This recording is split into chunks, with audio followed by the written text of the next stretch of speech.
Hej, tu Sysia, zapraszam Was dzisiaj na test. Dostałam ostatnio przeogromne pudło kosmetyków marki Stars from the Stars.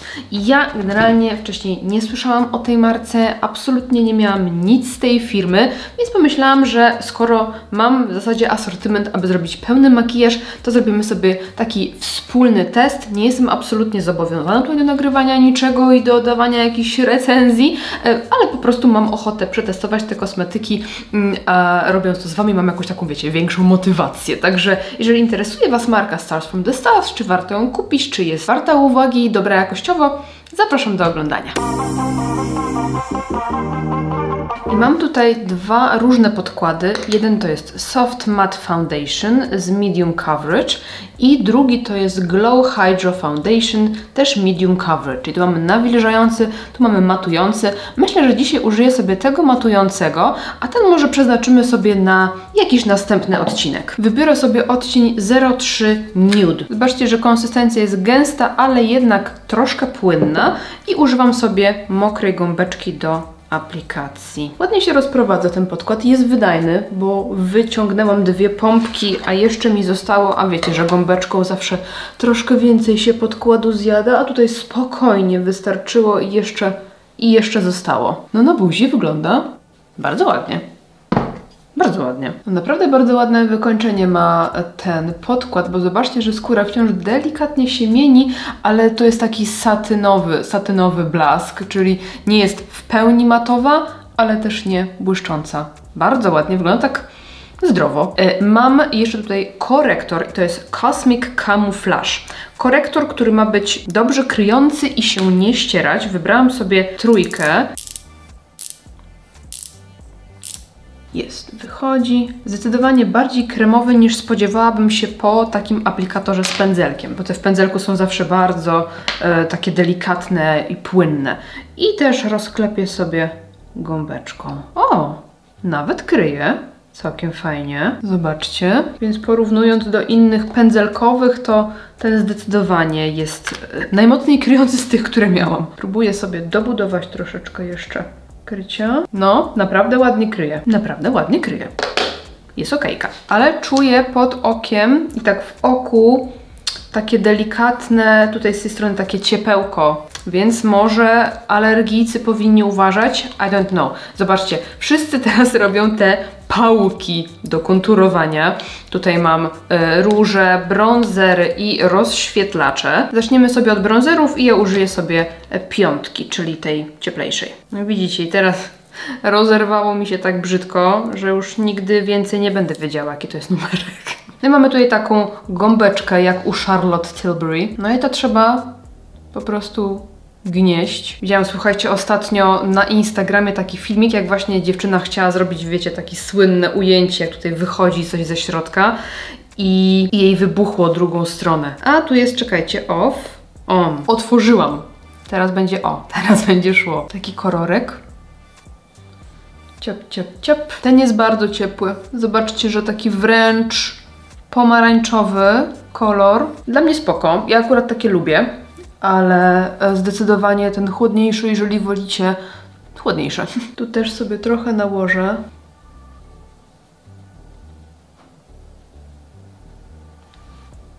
Bardzo ładnie się rozprowadza.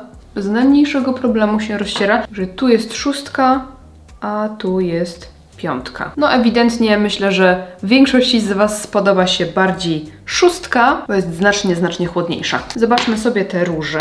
Tu mamy 4, a tu mamy 3. Czyli 3 jest taka bardziej brzoskwinkowo-łososiowa, a 4 jest bardziej wpadająca w taki troszkę brudny róż. Może użyję sobie tej 3, chociaż takie brudne róże bardzo lubię, ale dawno nie używałam żadnego brzoskwiniowego różu, ani łososiowego, takich w ogóle ciepłych. Dawno nie miałam. No naprawdę bardzo instynktownie się to wszystko rozciera. Zobaczcie, no to jest kilka ruchów i jest ok. Także pigmentacja jest fajna, taka wyważona, bo ona się wydaje, jak tu się aplikuje, że jest tego całkiem sporo. Ale wiecie, tam 1-2 dotknięcia do policzka i jest spoko. Bardzo ładnie się to rozciera. No i rozświetlacze.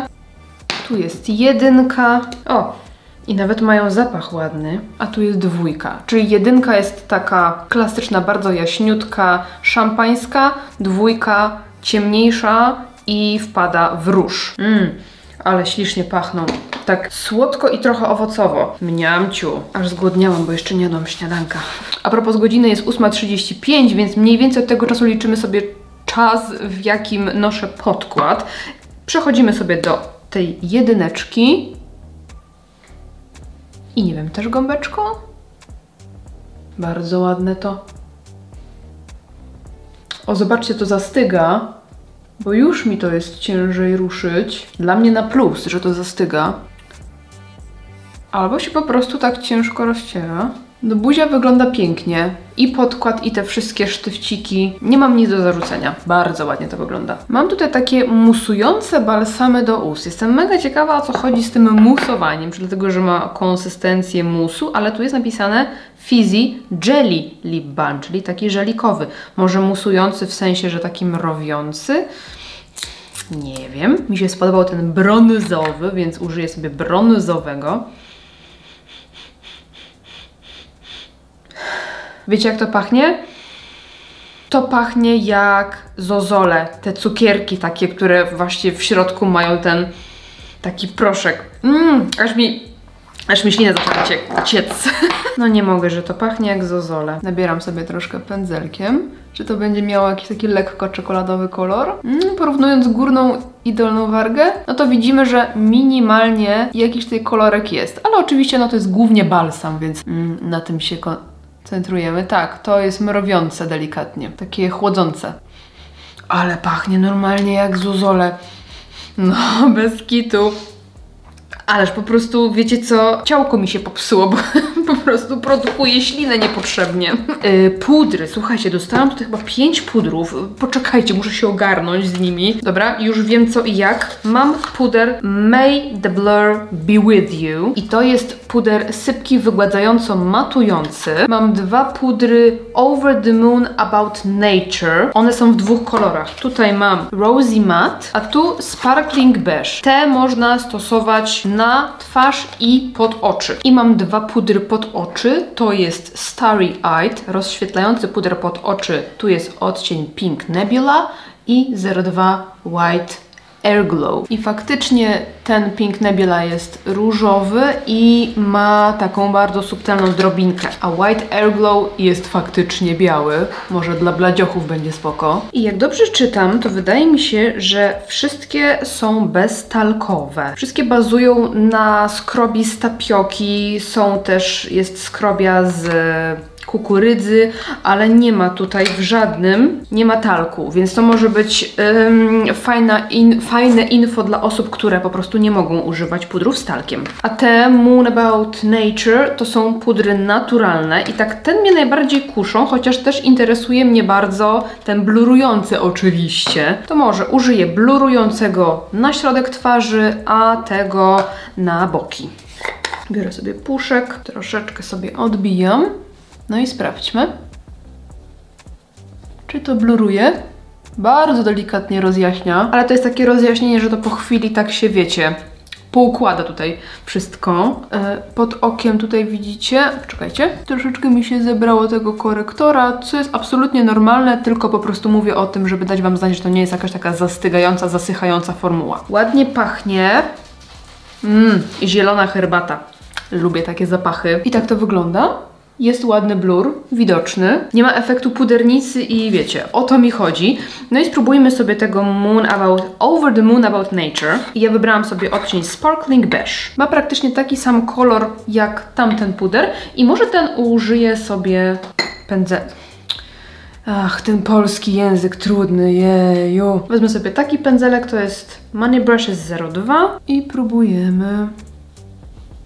Zobaczcie, że ten też delikatnie zmatowił cerę. Nie tak bardzo jak ten, ale też nie jest takim pudrem, który będzie jakoś tak mocno rozświetlał, że buzia będzie wyglądała jak rozświetlacz, jak pokryta rozświetlaczem. Też ładny jest ten puder. Wiecie, jak ja widzę, że gdzieś są jakieś drobinki czy coś, to ja już nie za bardzo, więc obawiałam się, że może też będzie za bardzo jakiś lśniący, ale on nie jest taki mocno lśniący, też mi się podoba. Ma nie zmieniać koloru podkładu, ma być utrwalający, optycznie wygładzać cerę, absorbować sebum i ma ponad 95% składników naturalnych. Bardzo, bardzo nice. Użyję sobie go też troszkę pod oko.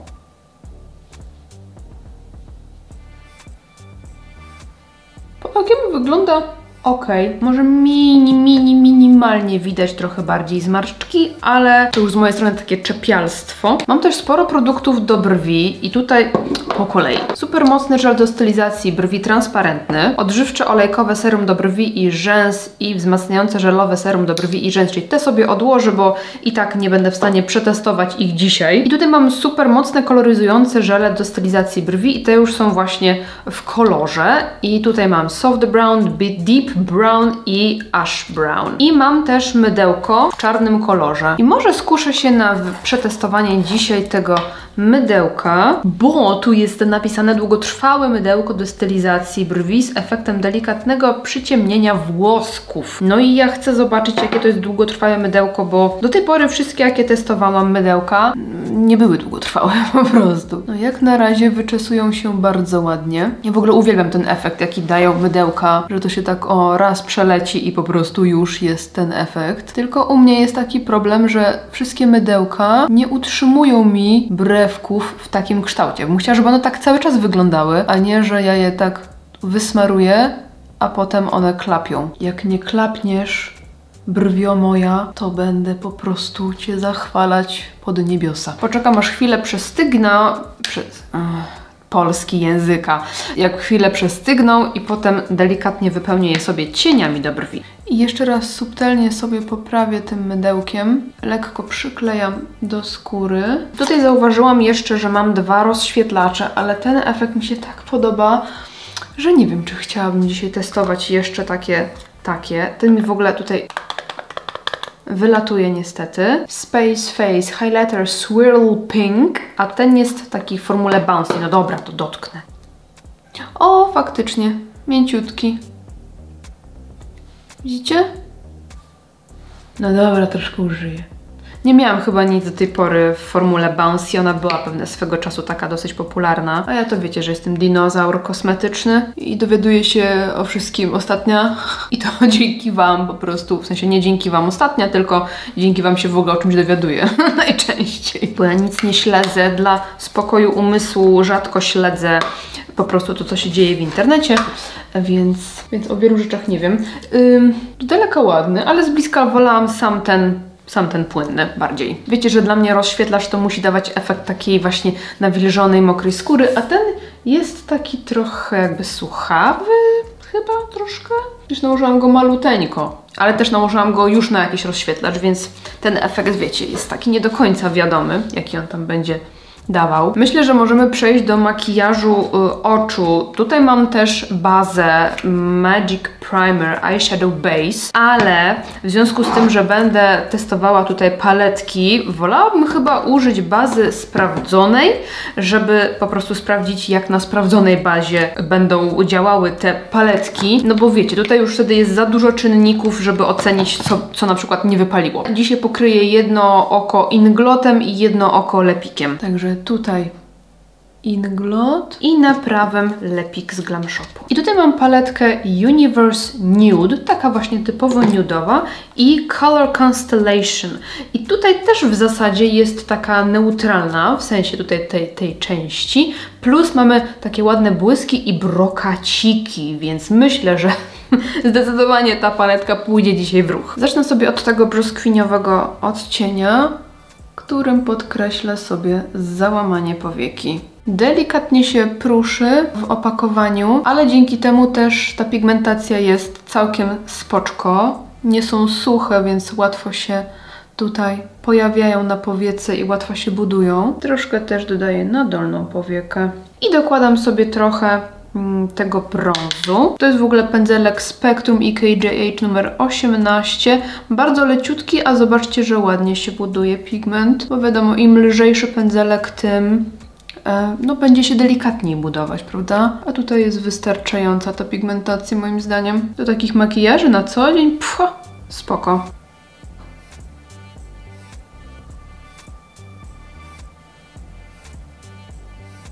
Okej, naprawdę ładnie to wygląda.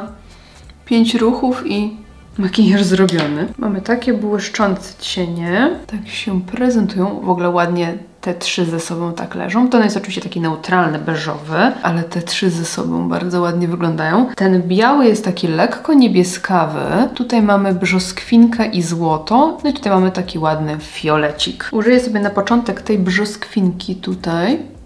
O! Nawet. No wiadomo, w skali od 1 do Glam Shopu to nie jest Glam Shop, ale nawet się to błyszczy dosyć intensywnie, wyraźnie. Troszkę w kąciki. I to też jest takie lekko bouncy w dotyku. O, zobaczcie, tu włożyłam palucha i się odgniata.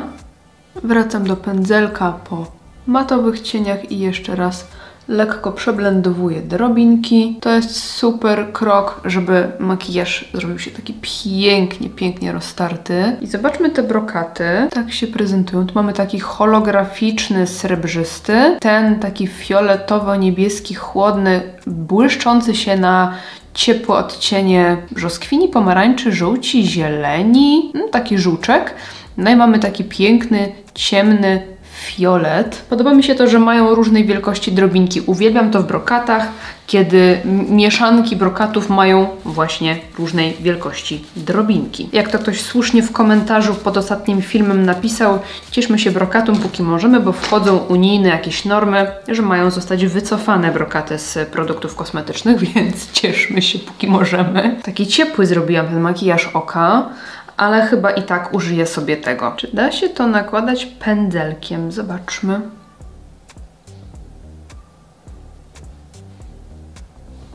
Da się pędzelkiem, a paluchem? No wiadomo, paluchem najlepiej. I sobie tak tutaj porządnie je rozproszę. Bardzo łatwo się nakładają. Piękne, one mają naprawdę dużo drobinek. Nie dużo drobinek, dużo kolorów. Chodzi o to, że tutaj widzę na przykład trochę fioletu, różu, niebieskiego, zieleni, więc one się naprawdę mienią na bazylion różnych odcieni. Wrzucam sobie też trochę tutaj na dolną powiekę i lecę w kierunku Doliny Łez. O, w ten sposób. Pięknie. No ten brokat to... I tak, żeby dopełnić wizji, koncepcji tego makijażu, myślę, że zrobię sobie szarą kreskę. Wiem, że już tak poza testem powiedzmy, no ale wiecie, no, jakaś koncepcja tutaj musi być, tak? W każdym makijażu. A to jest eyeliner z Belle. No zobaczcie, teraz to jest po prostu petarda. Wezmę sobie jeszcze trochę tego jasnego błysku i nałożę go tutaj. Tak powiedzmy na łączenie brokatu i matu. Zrobiłam sobie jeszcze własną mieszankę eyelinerów i pokrywam eyelinerem szarym linię wodną. No i mamy tutaj 3 tusze. Jeden z nich to jest niebieski tusz, Once in a Blue Moon. Mamy też brązowy, Brown Side of the Moon i mamy czarny Out of This World Volume Mascara i to jest czarny tusz pogrubiający. I ja widziałam, że on robi super efekt. Widziałam rolkę u zmalowanej, bo jak gdzieś tam ta marka się do mnie odezwała, to oczywiście zrobiłam searching co i jak i ta wydawała mi się, że robi super efekt, więc chyba przetestujemy sobie tą, chociaż będę chciała w przyszłości jeszcze spróbować sobie tej brązowej, no ale dzisiaj już mi tak nie pasuje do koncepcji, bo ten szary eyeliner i tak dalej. Więc próbujemy sobie tej pogrubiającej. O, ona ma silikonową szczoteczkę. Wiecie, że jestem po prostu ekspertem w pogrubiających maskarach. I have big expectations. Rzęsy wytuszowane prezentują się w ten sposób. Całkiem ładnie udało się je wytuszować. Nie jest to mój ulubiony efekt, ale wygląda całkiem ok. W ogóle z tej strony mi tak ładnie się wytuszowały. Tu tak się trochę jakoś tak średnio, ale z tej strony ładnie te rzęski wyglądają. No i zostały nam usta. Mam tutaj 4 błyszczyki. 2 są takie, myślę, że takie transparentne z drobinką. Sparkling Star. W ogóle opakowanie jak z Vibo, no nie? A, te też są Sparkling Star, ok.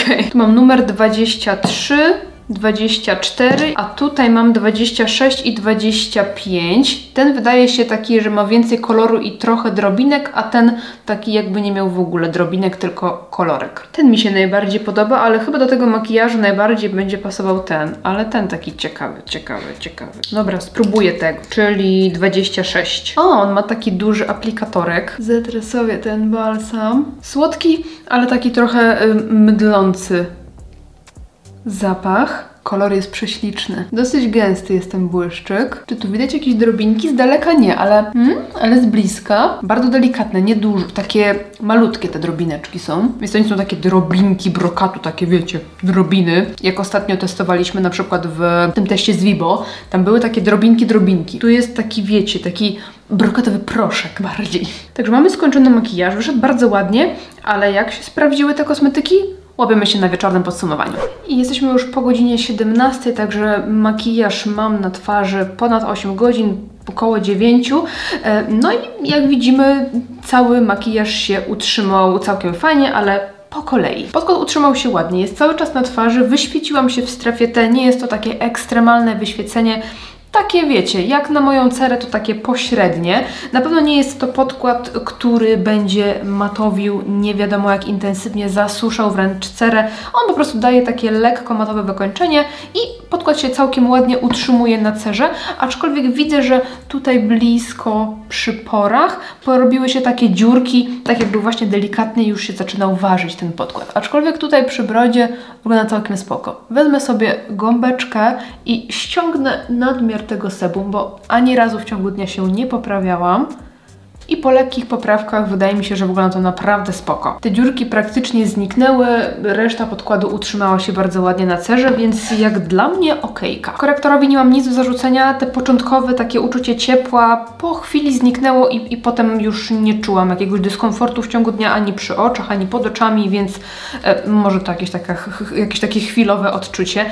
Co do krycia, bardzo ładnie kryje, bardzo ładnie się utrzymał, nie powchodził w zmarszczki, bardzo spoko korektor. Zapowiada się naprawdę duża okejka. Bardzo spodobały mi się te pudry, zarówno ten Blur, jak i ten Nature, tak mówmy sobie w skrócie, żeby było łatwiej.